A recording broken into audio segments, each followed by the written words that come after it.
बाद दोपहर 1 बजे सिर्फ डीडी न्यूज पर।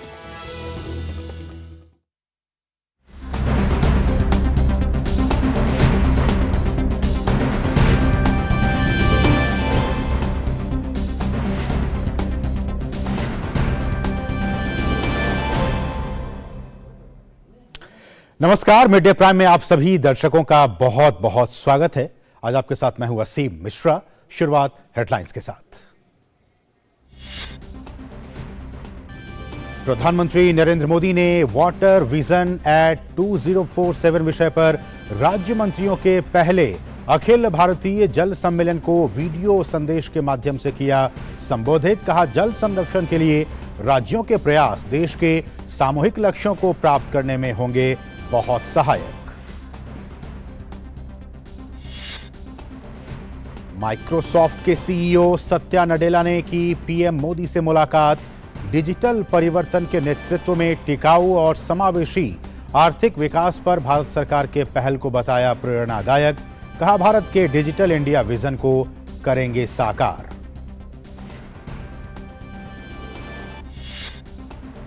कांझावाला रोड रेज मामले में दिल्ली पुलिस की जांच तेज। 5 गिरफ्तार आरोपियों से पूछताछ के आधार पर की जा रही है छापेमारी। दिल्ली पुलिस ने कहा, पोस्टमार्टम के दौरान यौन शोषण के नहीं मिले सबूत। आरोपियों और पीड़िता के बीच कोई कनेक्शन नहीं।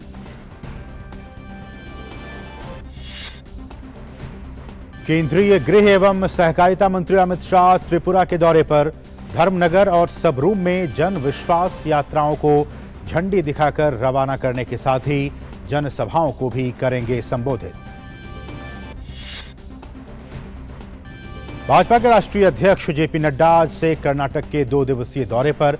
नड्डा तुमकुरू और चित्रदुर्ग जिलों में प्रमुख मठों का भी दौरा करने के साथ पार्टी नेताओं और कार्यकर्ताओं के साथ करेंगे बैठक।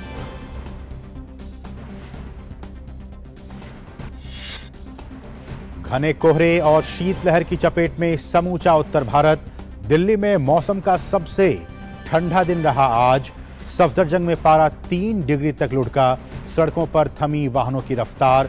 उत्तर भारत में तमाम ट्रेनें अपने निर्धारित वक्त से चल रही हैं लेट। वहीं कम दृश्यता के चलते कई उड़ानें स्थगित। चीन के अस्पताल में भर्ती मरीजों और मौतों पर डब्ल्यूएचओ ने जताई चिंता। डब्ल्यूएचओ प्रमुख ने चीन से डेटा शेयर करने को कहा। अमेरिकी राष्ट्रपति ने भी चीन में महामारी का मुकाबला करने के तरीकों पर जताई चिंता। और खेल की खबरों में, भारत और श्रीलंका के बीच दूसरा T20 मैच आज शाम पुणे में होगा शुरू। मुंबई में खेले गए पहले मैच में भारतीय टीम ने 2 रन से जीत दर्ज कर सीरीज में बना ली है 1-0 की बढ़त। और सबसे पहले बड़ी खबर।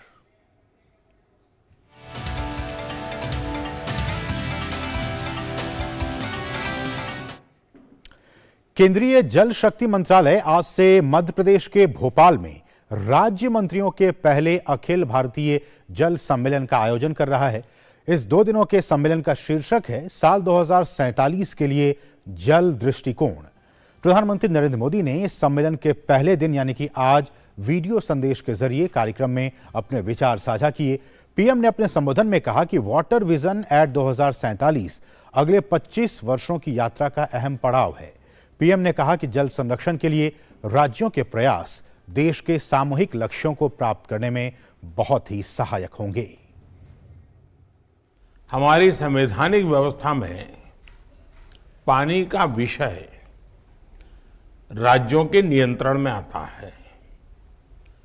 जल संरक्षण के लिए राज्यों के प्रयास देश के सामूहिक लक्ष्यों को प्राप्त करने में बहुत सहायक होंगे। वाटर विजन एट 2047 अगले 25 वर्षों की अमृत यात्रा का एक महत्वपूर्ण आयाम है। साथियों, इस सम्मेलन में होल ऑफ द गवर्नमेंट और होल ऑफ द कंट्री इसके विजन को सामने रखकर चर्चाएं होना बहुत स्वाभाविक और आवश्यक भी है।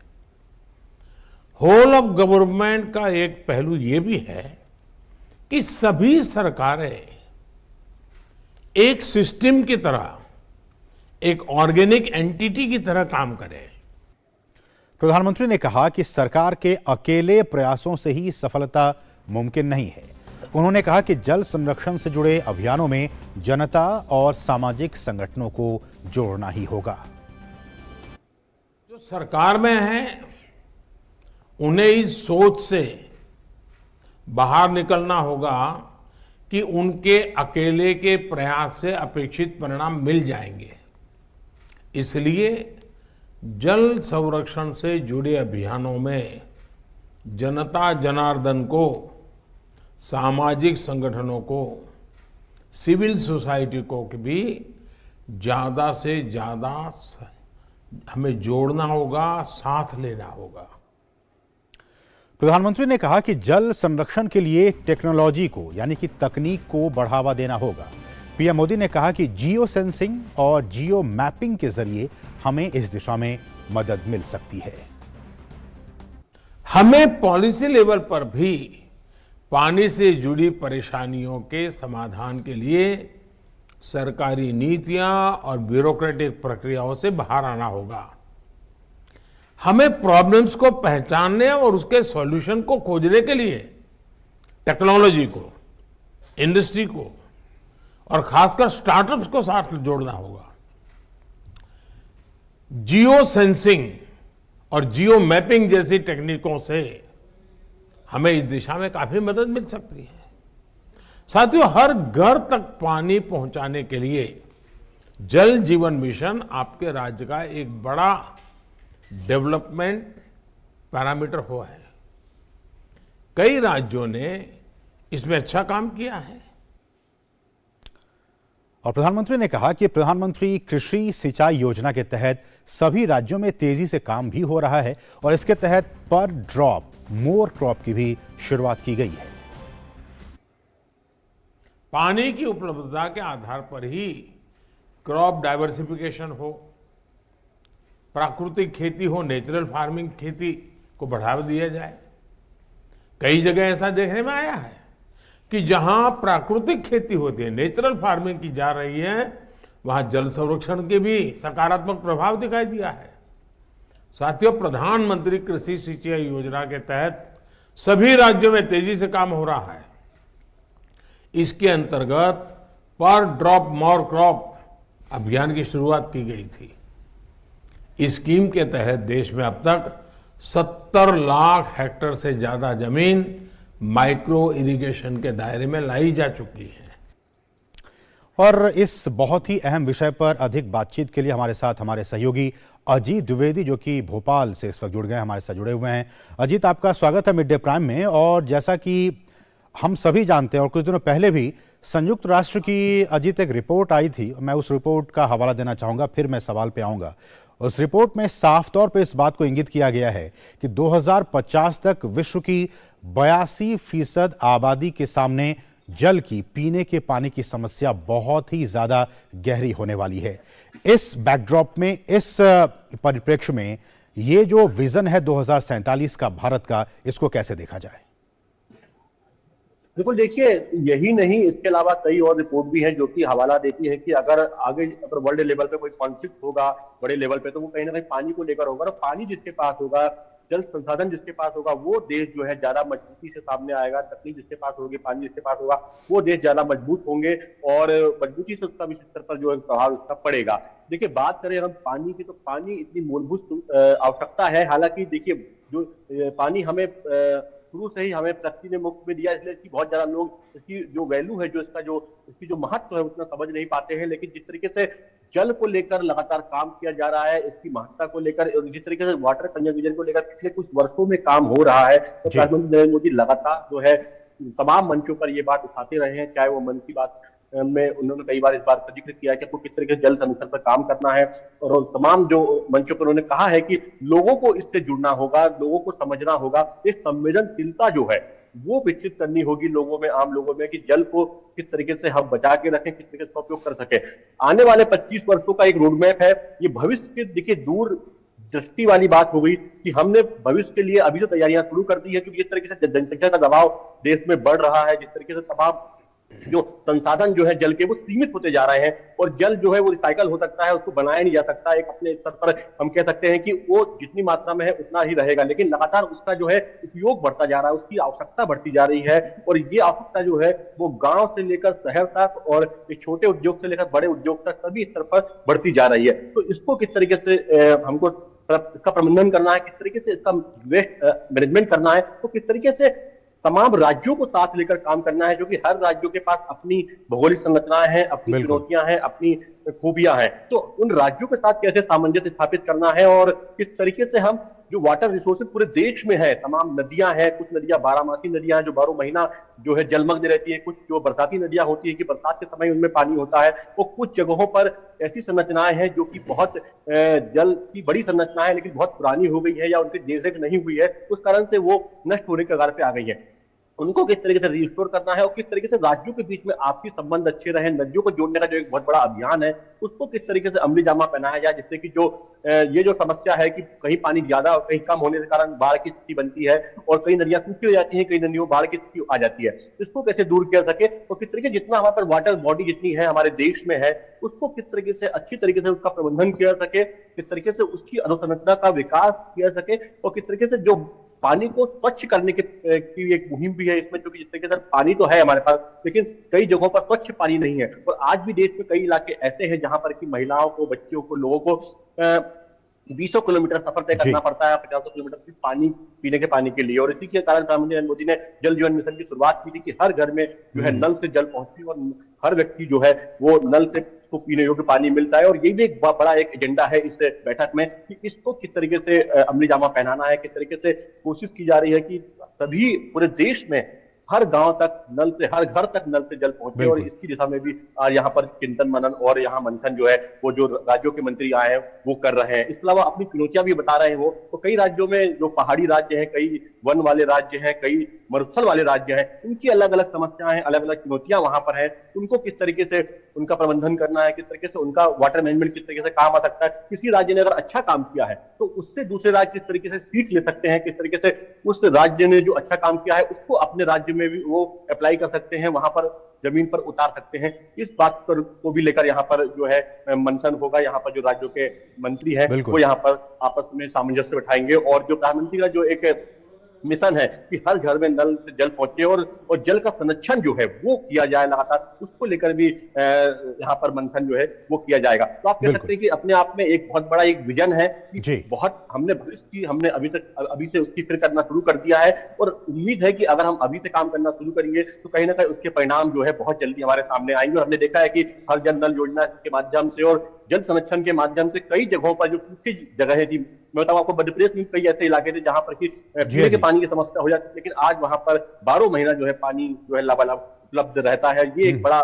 बदलाव जो है ये समाज में भी देखने को मिल रहा है। और प्रधानमंत्री नरेंद्र मोदी ने कहा भी है कि लोगों को जुड़ना बहुत जरूरी है इस अभियान से, जल संरक्षण के अभियान से, क्योंकि बिना उनके जुड़े सिर्फ सरकारें अकेले जो है कोई भी मिशन, कोई भी अभियान जो है वो पूरा नहीं। बहुत ही साफ शब्दों में प्रधानमंत्री ने कहा, बिल्कुल बहुत ही साफ शब्दों में कहा कि जब तक आम नागरिकों की भागीदारी नहीं होगी तब तक हम इस लक्ष्य को हासिल नहीं कर सकते हैं। आम लोगों की भागीदारी इस मिशन में बहुत जरूरी है। बहुत बहुत शुक्रिया अजीत, इन तमाम ताज़ा अपडेट्स को मध्य प्रदेश की राजधानी भोपाल से हम तक पहुंचाने के लिए। बढ़ेंगे आगे और अब बात करेंगे ताज़ा खबर की।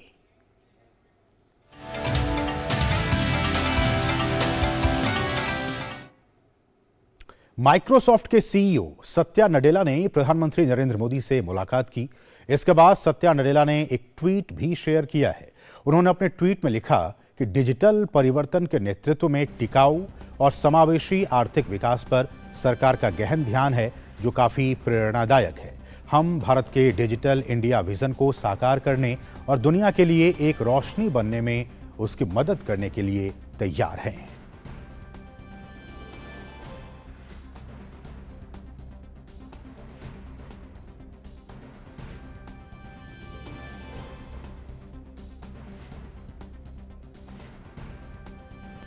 दिल्ली के कंझावाला केस मामले में special CP law and order Sagarpreet Hooda ने एक प्रेस कॉन्फ्रेंस की आज।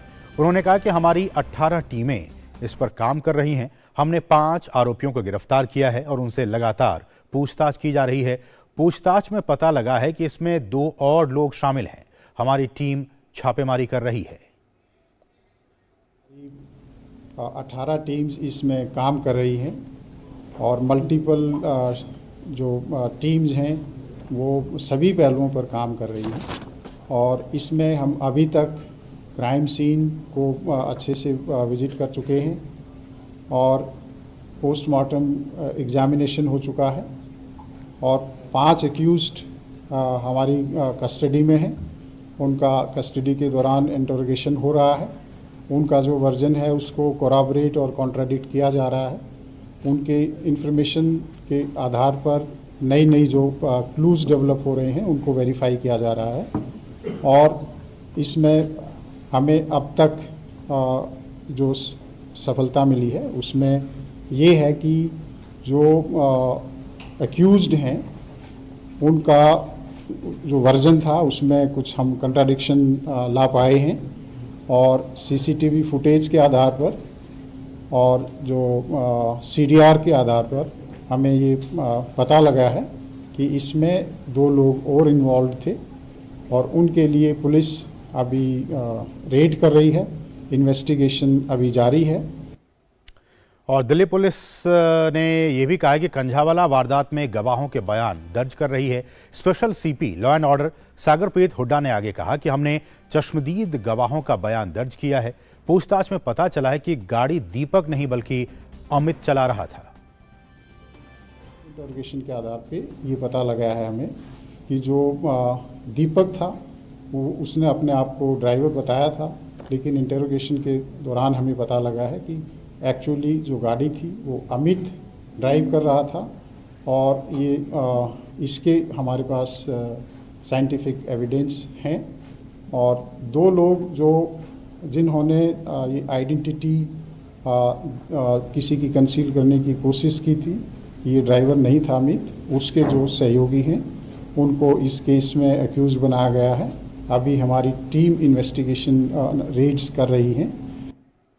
और हमारे साथ इस विषय पर अधिक जानकारी के लिए मुकेश शुक्ला हमारे सहयोगी जुड़ गए हैं। मुकेश, जैसा कि स्पेशल सीपी को हमने सुना, 5 लोग तो गिरफ्तार हो चुके जो कि इस पूरे मामले में शामिल थे, लेकिन पुलिस का यह कहना है कि 2 और भी लोग इसमें शामिल हैं जिनकी धरपकड़ के लिए 18 टीमें लगातार छापेमारी कर रही है।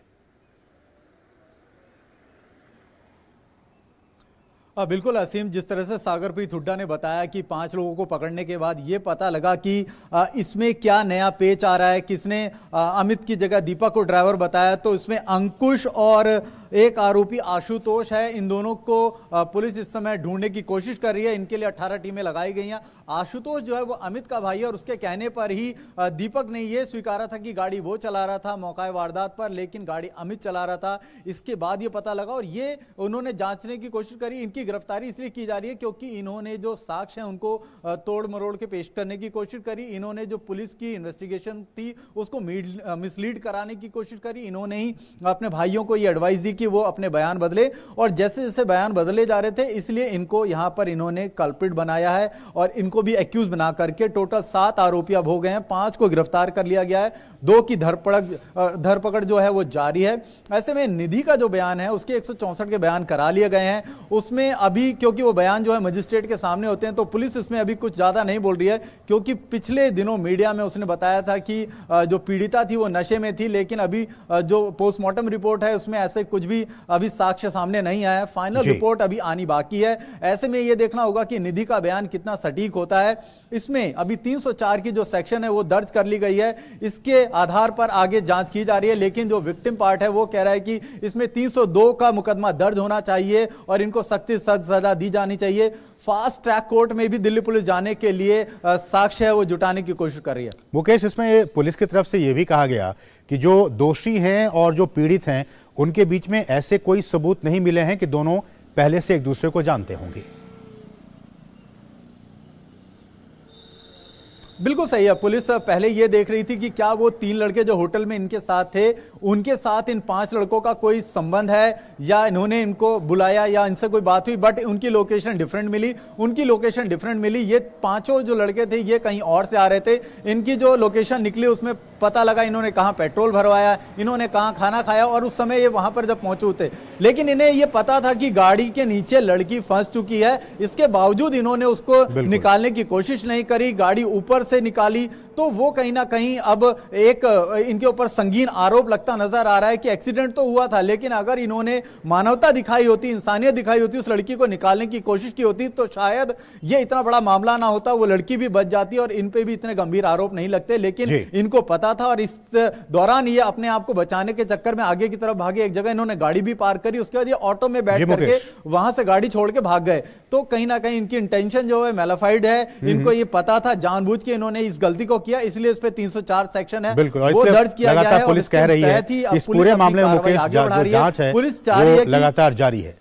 चलिए, बहुत बहुत शुक्रिया मुकेश इन तमाम ताज़ा अपडेट्स को हम तक पहुंचाने के लिए। तो लगातार दिल्ली पुलिस जो है वो इस मामले में जांच आगे बढ़ा रही है। बढ़ेंगे इस वक्त की जो बड़ी खबर, ब्रेकिंग न्यूज आ रही है उसकी तरफ। उत्तराखंड के हल्द्वानी के बनभूलपुरा और गफूर बस्ती में रेलवे की जमीन से अवैध कब्जा हटाने के मामले में सुप्रीम कोर्ट ने हाई कोर्ट के आदेश पर फिलहाल रोक लगा दी है। ये इस वक्त की बड़ी खबर। हल्द्वानी में जिस तरह से रेलवे की जमीन पर अतिक्रमण और कब्जे की बात हो रही थी, उसको लेकर हाईकोर्ट के फैसले पर सुप्रीम कोर्ट ने रोक लगा दी है। हल्द्वानी में रेलवे की जमीन से अवैध कब्जा हटाने का मामला और इस पर सुप्रीम कोर्ट ने रोक लगा दी है। हमारे साथ हमारे सहयोगी विकास इस वक्त ताजा अपडेट के साथ जुड़ गए हैं। विकास, क्या खबर है? देखिए, इसमें सुप्रीम कोर्ट ने ये कहा कि जो भी यहाँ पर दलीलें दी गई हैं, क्योंकि याचिका जो दाखिल की गई, अपील जो दाखिल की गई है, वो वहाँ के निवासियों की तरफ से दाखिल की गई है और आज उनके ही वकीलों ने बहस की, जिसमें कॉलिन गोंजाल्वेस जो सीनियर एडवोकेट हैं सुप्रीम कोर्ट के और प्रशांत भूषण, ये दोनों वहाँ के जो रहने वाले हैं उनके लिए पेश हुए और उन्होंने ये कहा कि आजादी से पहले से यहाँ पर हजारों लोग रह रहे हैं।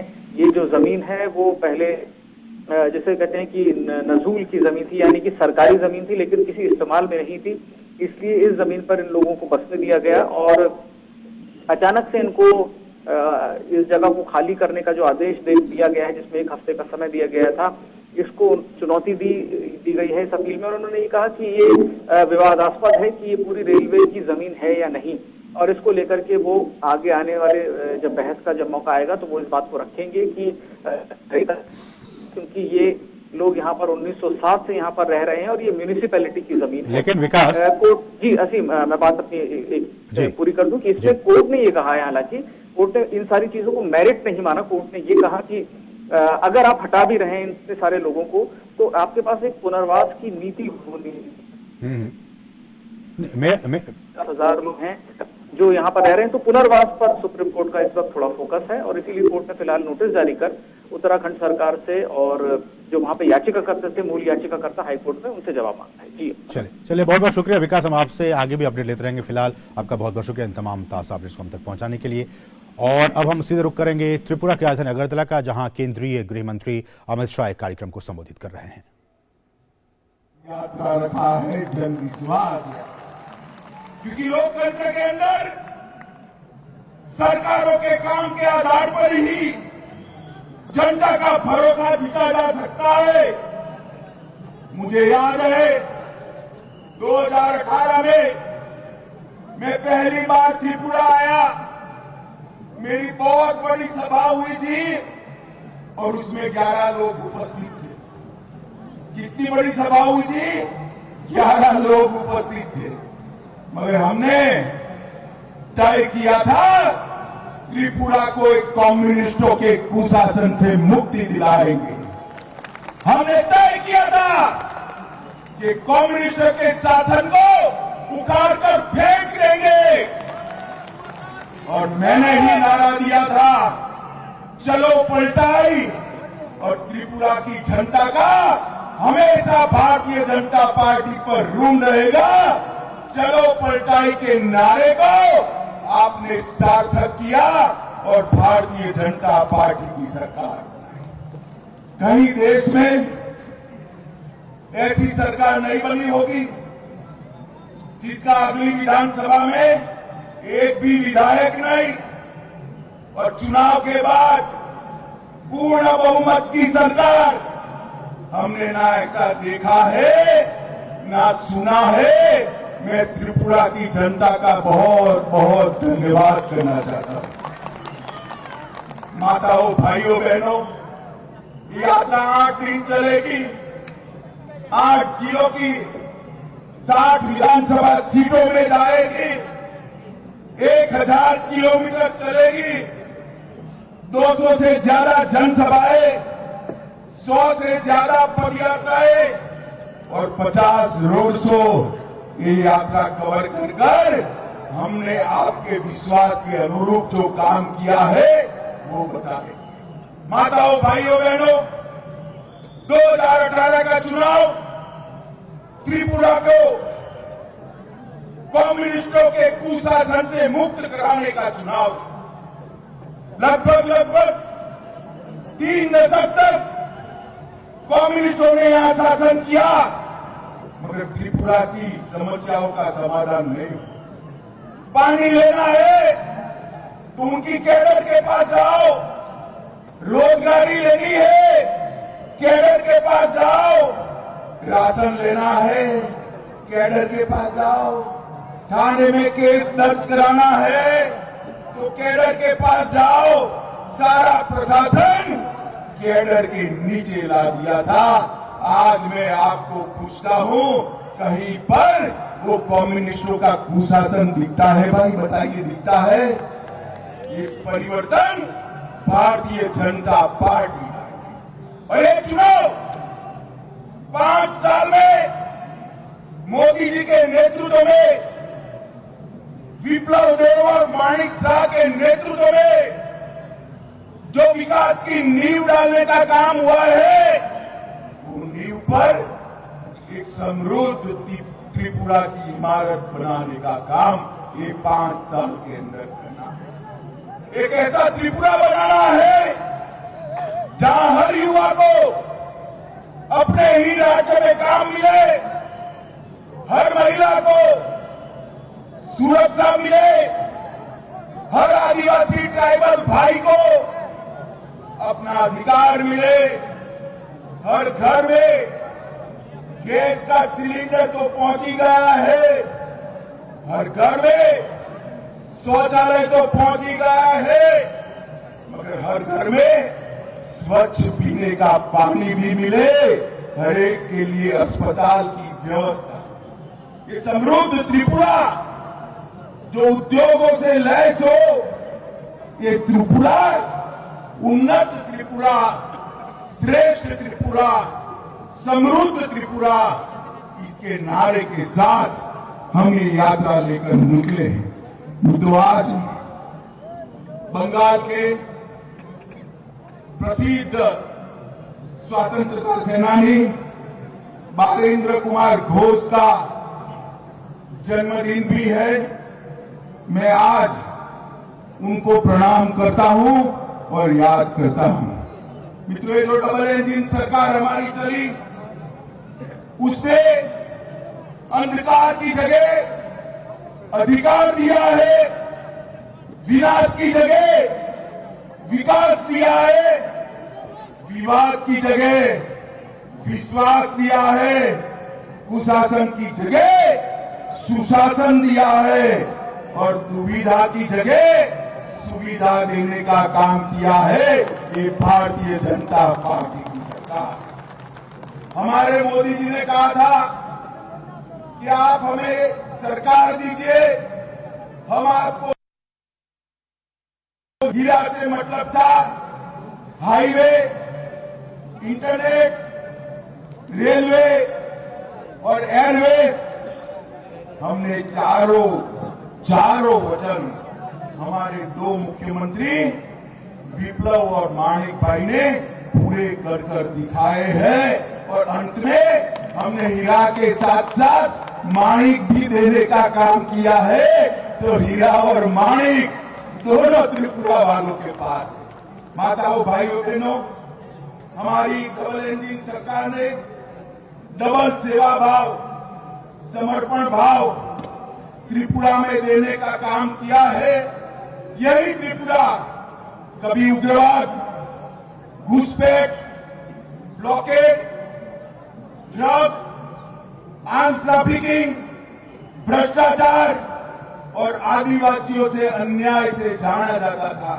इसकी जगह विकास, connectivity, infrastructure, sports, industrial investment और ऑर्गेनिक खेती का काम और आदिवासियों को अपना अधिकार देने का काम ये भारतीय जनता पार्टी की सरकार ने किया।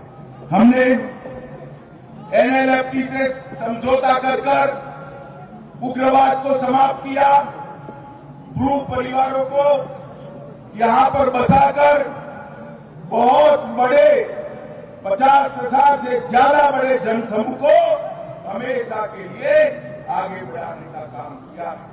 मित्रों, जनजातीय गौरव का जहां तक सवाल है, मोदी जी ने जल, जंगल और जमीन की रक्षा का संकल्प लिया है।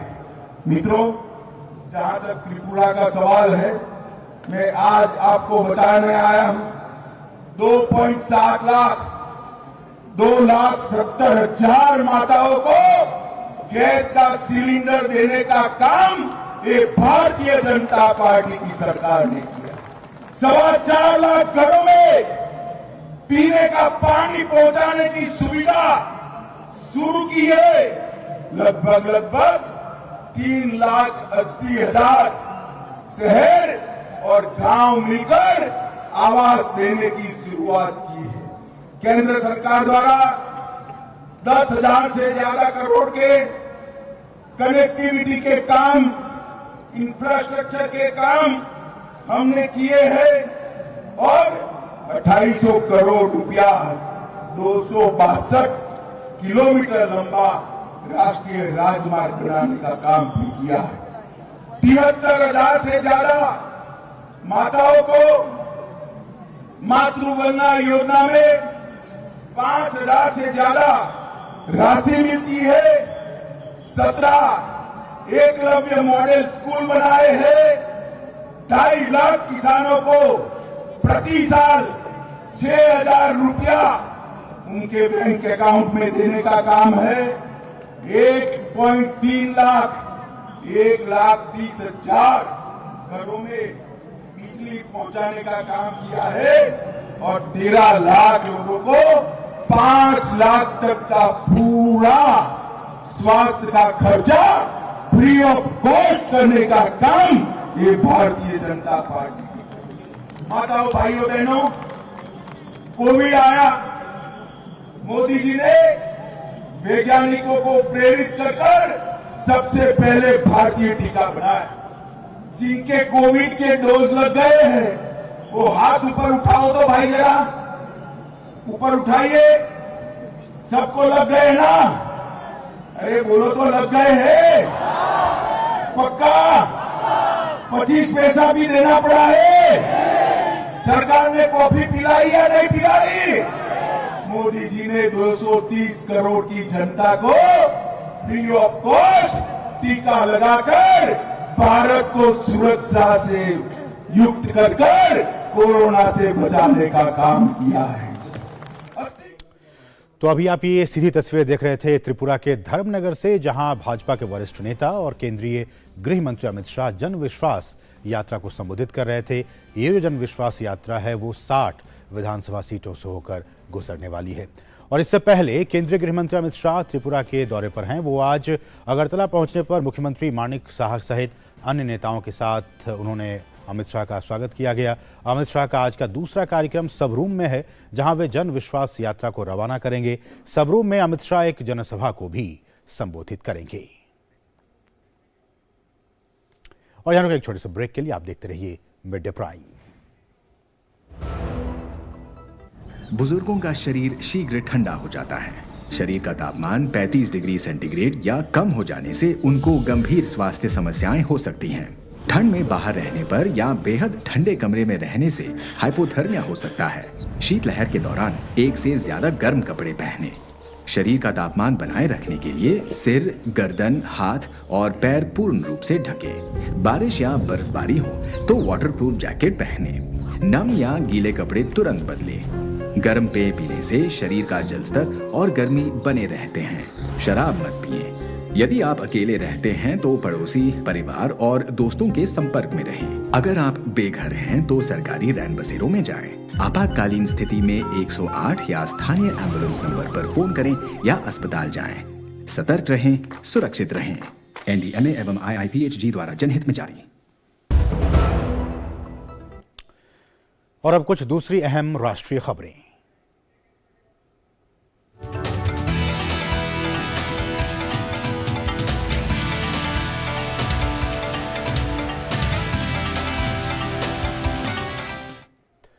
उत्तर प्रदेश के मुख्यमंत्री योगी आदित्यनाथ ने मुंबई में बैंकरों के साथ यूपी ग्लोबल इन्वेस्टर्स समिट में न्यू इंडिया ग्रोथ इंजन पर इंटरैक्टिव सत्र की अध्यक्षता की।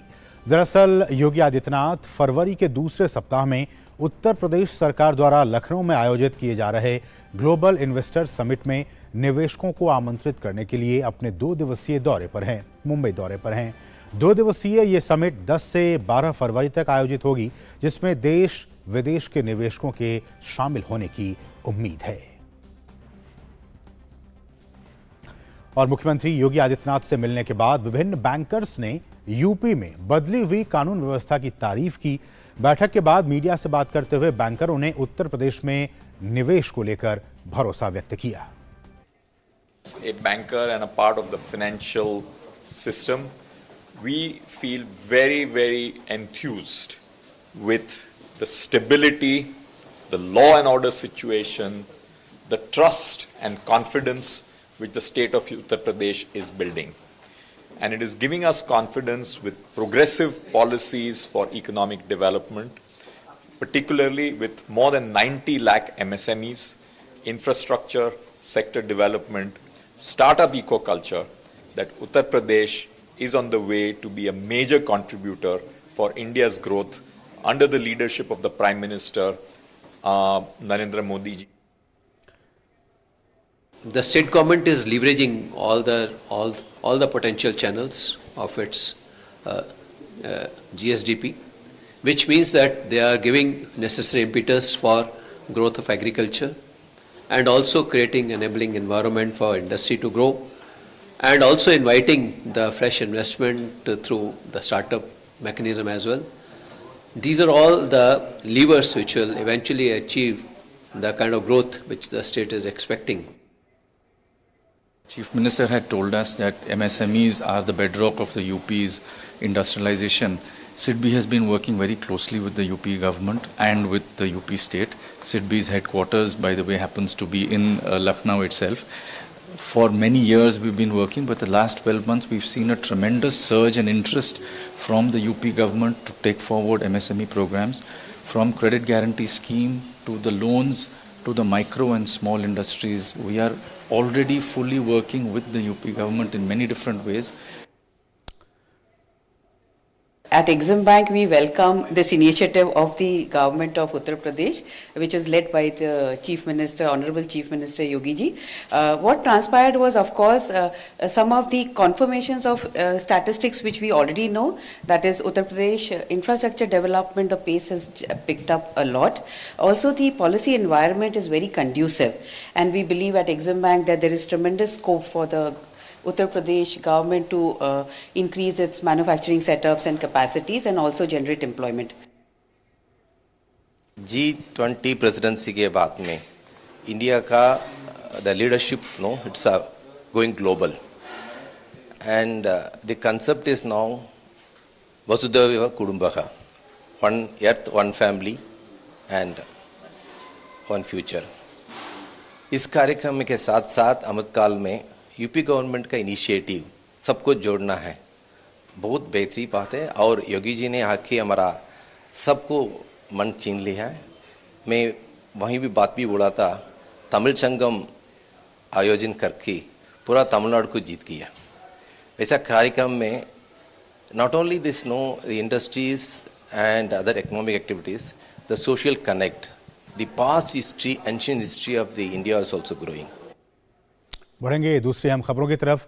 राजस्थान के जयपुर में आज पुलिस जांच एजेंसियों के प्रमुखों के तीसरे राष्ट्रीय सम्मेलन का उद्घाटन हुआ। केंद्रीय गृह राज्य मंत्री नित्यानंद राय ने इस सम्मेलन का उद्घाटन किया। सम्मेलन का मकसद जांच के प्रमुख मुद्दों पर जोर देना है और इसमें नवीनतम कानूनों, फैसलों और जांच, आपराधिक कानून में विभिन्न संशोधन, फॉरेंसिक विज्ञान में नवीनतम तकनीक को अपनाना शामिल है। यह सम्मेलन विभिन्न तकनीकी सत्रों में आयोजित किया जाएगा। सम्मेलन में जांच में प्रौद्योगिकी के उपयोग, विभिन्न जांच एजेंसियों के बीच समन्वय, आतंकवाद से संबंधित वित्तीय सहायता और इसकी जांच पर प्रकाश डाला गया। और कार्यक्रम को संबोधित करते हुए केंद्रीय गृह राज्य मंत्री नित्यानंद राय ने कहा कि पुलिस राष्ट्र की शांति और सद्भावना की प्रहरी है, जिसकी किसी भी राष्ट्र और उसके नागरिकों को सबसे अधिक आवश्यकता होती है। उन्होंने कहा कि पुलिस बल को आधुनिक तकनीक और संसाधनों से लैस करना हमारा दायित्व है। राष्ट्र की शांति और सद्भाव की प्रहरी है, जिसकी किसी भी राष्ट्र और उसके नागरिक को सबसे अधिक आवश्यकता होती है। भारतीय पुलिस बलों को आवश्यक बौद्धिक, भौतिक और संगठनात्मक संसाधनों से लैस करके पुलिस के साथ साथ आंतरिक सुरक्षा की चुनौतियों का सफलतापूर्वक सामना करने के लिए स्मार्ट बलों के रूप में बदलना हम सबका दायित्व है। कश्मीर के एजाज अहमद अहंगर उर्फ अबू उस्मान अल कश्मीरी को सरकार ने आतंकवादी घोषित कर दिया है। केंद्रीय गृह मंत्रालय ने आतंकवादी एजाज अहमद अहंगर का अलकायदा और दूसरे आतंकवादी समूहों के साथ संबंध है और आतंकी एजाज भारत में इस्लामिक स्टेट को फिर से शुरू करने की तैयारियों में जुटा हुआ है। गृह मंत्रालय के मुताबिक वो फिलहाल अफगानिस्तान में है। वो इस्लामिक स्टेट जम्मू कश्मीर के प्रमुख भर्ती करने वालों में से एक है। केंद्रीय गृह मंत्रालय ने एक अधिसूचना के जरिए यह घोषित किया है कि उसे गैर कानूनी गतिविधियां रोकथाम अधिनियम 1967 के तहत आतंकवादी घोषित किया गया है। अधिसूचना में कहा गया है कि गैर कानूनी गतिविधियां रोकथाम अधिनियम यानी यूएपीए 1967 के तहत चौथी अनुसूची में शामिल होने के साथ अहंगर आतंकवादी घोषित होने वाला 49वां व्यक्ति होगा। गृह मंत्रालय के मुताबिक अहंगर कश्मीर में आतंकवाद को बढ़ावा देने की दिशा में काम कर रहा है और उसने अपने कश्मीर आधारित नेटवर्क में शामिल करने के लिए लोगों की पहचान करने की प्रक्रिया शुरू कर दी है। और इस सब के बीच गृह मंत्रालय ने जम्मू कश्मीर पर अपनी रिपोर्ट भी जारी की है। मंत्रालय का कहना है कि कभी आतंकवादियों का स्थल माना जाने वाला जम्मू कश्मीर अब पर्यटकों का स्थल बन गया है। 2022 में 22 लाख सैलानियों ने केंद्र शासित प्रदेश का दौरा किया, जो कि पिछले सर्वाधिक आंकड़ों से लगभग 4 गुना ज्यादा है। घाटी में आतंक की घटनाओं में भी कमी आई है। मंत्रालय ने अपनी रिपोर्ट में जानकारी दी है। मंत्रालय की वर्षांत समीक्षा 2022 के मुताबिक जम्मू कश्मीर में 2018 में आतंकी घटनाओं की संख्या 417 थी, जो कि 2021 में घटकर 229 रह गई। 2018 में बलिदान होने वाले सुरक्षा कर्मियों की संख्या 91 थी, लेकिन 2021 में यह घटकर 42 रह गई। जम्मू कश्मीर में अब पथराव की कोई घटना नहीं होती है, क्योंकि पीएम मोदी के नेतृत्व में सरकार केंद्र शासित प्रदेश में दृढ़ता के साथ विकास के पथ पर आगे बढ़ रही है। मंत्रालय ने कहा कि जम्मू कश्मीर में 42,000 से अधिक लोग आतंकवाद के शिकार हुए, लेकिन अब मोदी सरकार के नेतृत्व में आतंकवाद पर सुरक्षा बलों ने पूरी लगाम कस दी है। वहां पर आतंकी घटनाओं में लगभग 54% सुरक्षा कर्मियों के बलिदान में 84% और आतंकवादियों की भर्ती में लगभग 22% की कमी आई है।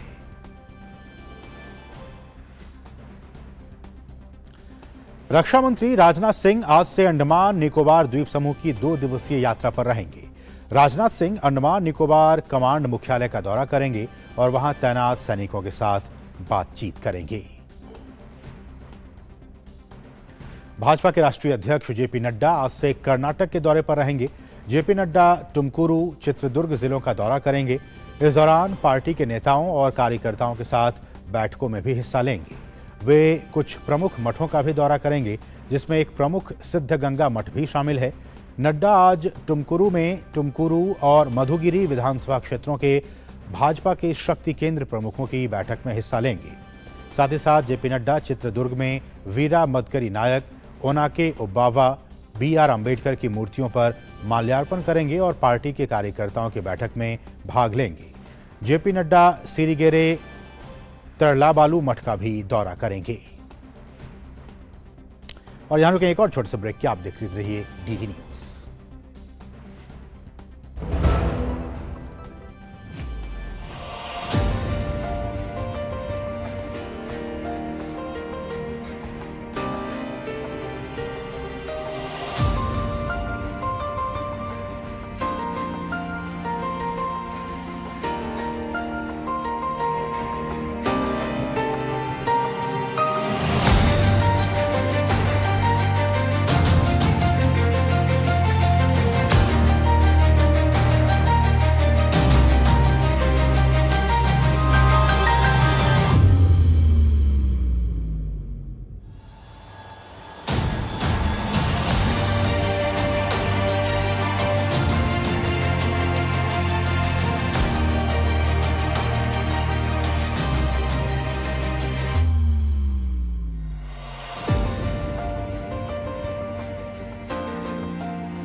और ब्रेक के बाद आपका फिर से स्वागत है। दूरदर्शन और आकाशवाणी के लिए खुशखबरी है। प्रसार भारती के दोनों संस्थान अब नए रूप में आपको नजर आएंगे। इसके लिए भारत सरकार 2,500 करोड़ रुपए खर्च करने वाली है। डीडी और आकाशवाणी का कैसा होगा नया स्वरूप, बता रहे हैं हमारे सहयोगी राजेश राज। कश्मीर से कन्याकुमारी तक और सोमनाथ से नॉर्थ ईस्ट के दुर्गम इलाकों तक जहां खबरिया चैनलों की पहुंच नहीं हो पाती है, वहां भी दूरदर्शन और आकाशवाणी लोक प्रसारक की भूमिका में दमदार उपस्थिति दर्ज कराते हैं। अब दूरदर्शन और आकाशवाणी की भूमिका और भी सशक्त और जोरदार होने वाली है, क्योंकि भारत सरकार के हालिया फैसले ने आकाशवाणी और दूरदर्शन को बदलते दौर में अत्याधुनिक बनाने के लिए 2,500 करोड़ से भी ज्यादा खर्च करने का फैसला लिया है। आर्थिक मामलों की मंत्रिमंडलीय समिति ने 2025-26 तक केंद्रीय क्षेत्र की प्रसारण अवसंरचना और नेटवर्क विकास योजना को स्वीकृति दी है। इसके अंतर्गत दूरदर्शन ऑल इंडिया रेडियो के स्टूडियोज बनाने का काम किया जाएगा। ब्रॉडकास्टिंग इक्विपमेंट को मॉडर्नाइजेशन और डिजिटाइजेशन करने की दिशा में काम किया जाएगा। अच्छे प्रोग्राम बने, कंटेंट अच्छा बने, उस दिशा में काम करने के लिए पैसा मिला है। यानी आकाशवाणी और दूरदर्शन अब नए फ्लेवर और क्लेवर में नजर आएंगे। देश की 80% से अधिक आबादी तक पहुंचने के लिए आकाशवाणी के एफएम कवरेज को बढ़ाया जाएगा। तथ्यपरक सूचनाएं देने और अपने कार्यक्रम निर्माण में उच्च गुणवत्ता से समझौता नहीं करने वाले दूरदर्शन के स्टूडियो अत्याधुनिक होंगे। क्वालिटी HD होगी और कार्यक्रम निर्माण को पहले से ज्यादा धारदार बनाने के लिए प्रसार भारती कमर कसकर तैयार होगा। नए FM ट्रांसमीटर्स लगाए जाएंगे। जो 66% आज के समय FM के माध्यम से कवरेज है, वो बढ़कर 80% से ज़्यादा हो जाएगी देश भर में। ये भी इसमें से काम मिलेगा। LW एरियाज हैं, एस्पिरेशनल डिस्ट्रिक्ट हैं, बॉर्डर एरियाज हैं।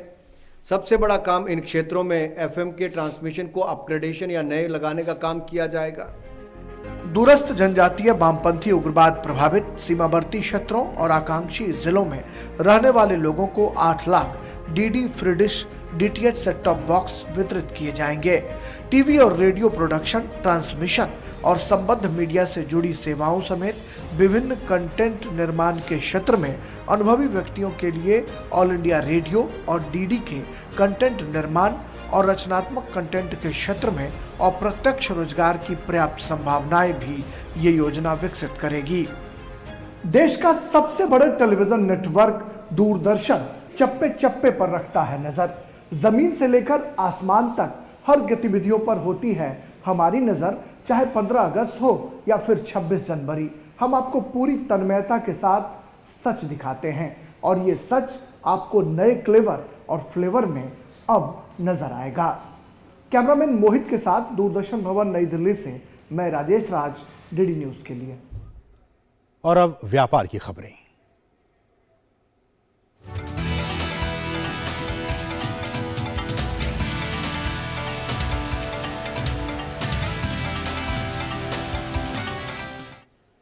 केंद्रीय सड़क परिवहन और राजमार्ग मंत्री नितिन गडकरी ने कर्नाटक की अपनी यात्रा के दौरान बेंगलुरु चेन्नई एक्सप्रेसवे की प्रगति का निरीक्षण किया।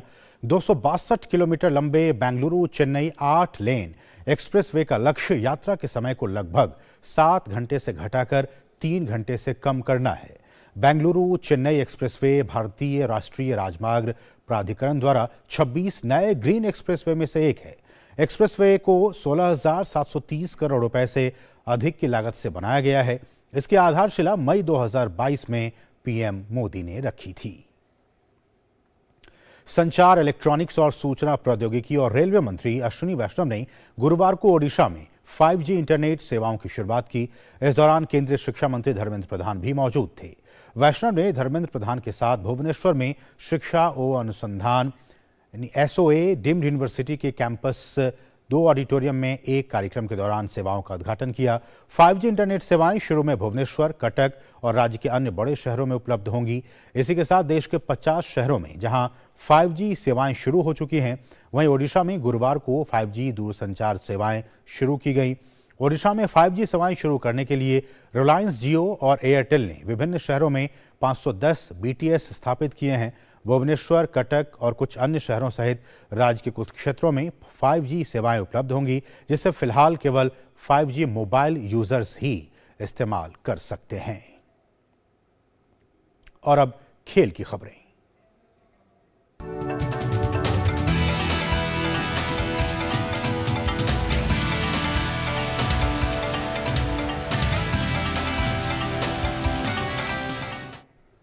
हमारे खेल सहयोगी गौरव स्टूडियो में मौजूद हैं। गौरव, नमस्कार। शुक्रिया असीम। और खेल की खबरों की शुरुआत करेंगे क्रिकेट की खबर के साथ, जहां पर भारत और श्रीलंका के बीच खेली जा रही T20 सीरीज का आज दूसरा मैच पुणे में खेला जाएगा। मुंबई में खेले गए सीरीज के पहले मैच में भारतीय टीम ने 2 रन से शानदार जीत दर्ज की और सीरीज में 1-0 की बढ़त बना ली। मंगलवार को वानखेड़े में T20 सीरीज के पहले मैच में रोमांचक मुकाबले के बाद भारत और श्रीलंका की टीम गुरुवार को दूसरे T20 मैच में आमने सामने होंगी। इस सीरीज में भारतीय टीम कई सीनियर खिलाड़ियों के बिना खेल रही है। हालांकि पहले मैच में भारतीय टीम की युवा ब्रिगेड ने सीनियर्स की कमी नहीं खलने दी और अपने शानदार प्रदर्शन से मैच के साथ सबका दिल जीतने में भी कामयाब रही। हार्दिक पांड्या की युवा ब्रिगेड ने वानखेड़े स्टेडियम में 162 के कम स्कोर की सफलतापूर्वक रक्षा की थी, जो उस हाई स्कोरिंग मैदान में डिफेंड किया गया सबसे छोटा लक्ष्य रहा। पहले मैच में पदार्पण करने वाले शिवम मावी ने 4 ओवर में 22 रन देकर 4 विकेट अपने नाम किए थे। वहीं युवा तूफानी गेंदबाज उमरान मलिक ने मैच में 2 विकेट लेने में सफलता पाई। उन्होंने 155 की रफ्तार से गेंद फेंकी, जो उस मैच की सबसे तेज गेंद रही। बल्लेबाजी में प्लेयर ऑफ द मैच चुने गए दीपक हुड्डा ने 41 रन की पारी खेली थी। वहीं युवा सलामी बल्लेबाज ईशान किशन ने 37 रन की तेज पारी खेली थी। T20 विश्व कप के बाद से श्रीलंका की टीम ये पहली T20 सीरीज खेल रही है। पहले मैच में श्रीलंका की टीम जीत के बेहद करीब आ गई थी, लेकिन अंत में दबाव झेलने के मामले में भारतीय टीम श्रीलंकाई टीम पर भारी पड़ी। श्रीलंका के स्पिनर्स ने मैच में भारतीय बल्लेबाजों को काफी परेशान किया था। श्रीलंका के गेंदबाज दूसरे मैच में भी भारतीय बल्लेबाजों के लिए रणनीति बनाकर उतरेंगे। श्रीलंका के बल्लेबाजों को अच्छी शुरुआत को बड़े स्कोर में तब्दील करने के लिए मेहनत करनी होगी। पहले मैच में सिर्फ कप्तान दासुन शनाका ही अच्छी पारी खेल पाए थे। वहीं करुणारत्ने ने 23 रन की नाबाद पारी खेली, लेकिन उन्हें दूसरे छोर से पर्याप्त साथ नहीं मिल सका। दोनों टीमों के बीच हुए मुकाबलों पर नजर डालें तो भारतीय टीम का पलड़ा T20 फॉर्मेट में भारी नजर आता है। दोनों टीमों के बीच अब तक कुल 27 T20 मैच खेले गए हैं, जिनमें से 18 मैच में भारतीय टीम ने जीत दर्ज की है। 8 मैच श्रीलंका के नाम रहे, वहीं एक का कोई परिणाम नहीं निकला। पुणे के MCA स्टेडियम की पिच गेंद और बल्ले दोनों को बराबर मदद करती है। T20 में यहां पहली पारी में औसत स्कोर 153 है। हालांकि पिच बनाने में प्रयुक्त काली मिट्टी के चलते स्पिनर्स को मैच में कल कैबिनेट के नेशनल ग्रीन हाइड्रोजन मिशन को मंजूरी दी थी। इस पर केंद्रीय मंत्री RK सिंह प्रेस कॉन्फ्रेंस कर रहे हैं। आइए सीधे चलते हैं। So we made pledges. In COP21, we said that by 2030, 40% of our power generation capacity will come from non-fossil fuels. We said that we will reduce the emissions intensity of our economy by 33 to 35% by 2030. Now, we are the only country, only major economy, which achieved its NDCs good 9 years in advance. Today, 40% of our power generation capacity is from non-fossil fuel sources, 42% is from non-fossil fuel sources already. We already have an established non-fossil fuel capacity of about 174 gigawatts, actually 174,000 megawatts. In emissions reduction, and we had said that we will reduce our emissions intensity by 30 to 35%. We've already, according to our calculations, crossed about 30% of emissions reduction. We have some world-leading programs in emission reduction. The Perform, Achieve, Trade is a sort of world-leading program. Different countries have come and studied it. Now that has resulted in a reduction of emissions by 106 million tons of CO2 per annum. You know, even our LED program, the Ujala program, is a world-leading program. Now that has resulted in, again, an emissions reduction of plus 100 million tons of CO2 per annum. Our appliances program is also a world-leading program. It has resulted in a reduction of emissions by 53 million tons of CO2. So we are a world leader. We have emerged as the most attractive destination for investment in renewables, our country. We have the fastest rate of energy transition in the world. We are the only major economy whose energy transition actions are consonant with the sub-2-degree rise in global temperature. We have emerged as a leader. Now this is another step towards remaining a leader in climate action, the green hydrogen mission. Now we've launched this mission at a juncture when other countries are also just about starting. So we are now a leader. The total electrolyzer capacity which is established and producing green hydrogen is the maximum size of the electrolyzer capacity which has been established and is producing green hydrogen is just about 300 megawatts. Just that. Now for producing 5 million tons of green hydrogen, we will need electrolyzer capacity of 60,000 megawatts, 60 gigawatts. But that's what we are going to put in. We are going to emerge as leaders. We are already leaders. What we are doing here today is even the developed countries have not started doing. So we are walking the talk. Now energy transition means not only transitioning the power electricity system, it also means transitioning the feedstocks. Also seeing as to where else do we use carbon, where else are the emissions coming from, and addressing that. Now the hydrogen mission addresses that. It addresses the hard-to-abate sectors: steel, mobility, shipping, even aviation. Now these are the hard-to-abate, cement. Now so the hydrogen mission, the world is looking towards green hydrogen to address these issues. And we aim to emerge as the biggest provider for green hydrogen, green ammonia in the world. Now different countries have announced targets. The European Union has said that they will make 10 million tons of green hydrogen and they will import 10 million tons of green hydrogen by 2030 or something like that. Similarly, Japan, South Korea. Japan has aimed at importing about 5 million tons of green hydrogen. South Korea about 2 million tons of green hydrogen. Now every developed country, every country which has announced net zero targets, they will have to either make green hydrogen or import green hydrogen and green ammonia. Now, so there are three strands to energy transition. One, of course, is electricity. The other is green hydrogen, green ammonia. And the third, of course, is carbon capture. In carbon capture also, we have a successful pilot going. So that again is something which we are going to expand. Now, in this, the mission lays down targets of 5 million tons of green hydrogen production per annum by 2030. We shall achieve this much before 2030. In fact, the 5 million tons I expect will go up to at least 10 million tons, because we had already started working on this. We had started putting in place policies for this. You are aware of this. We had said that for green hydrogen we will give free transmission, and the open access will also be available. Cross-subsidy surcharges will not apply to renewable energy required for green making green hydrogen. Green hydrogen is. तो अभी आप ये सीधी तस्वीर देख रहे थे जहां national green hydrogen mission पर केंद्रीय मंत्री आर.के. सिंह पत्रकारों को संबोधित कर रहे थे। तो इसके साथ ही मीडिया प्राइम के आज के अंक में बस इतना ही। मुझे और हमारी पूरी टीम को दीजिए अनुमति। नमस्कार।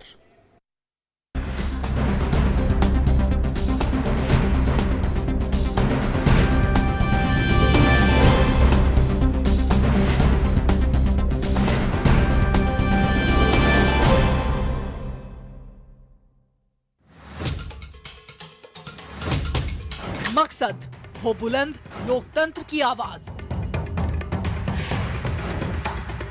जज्बा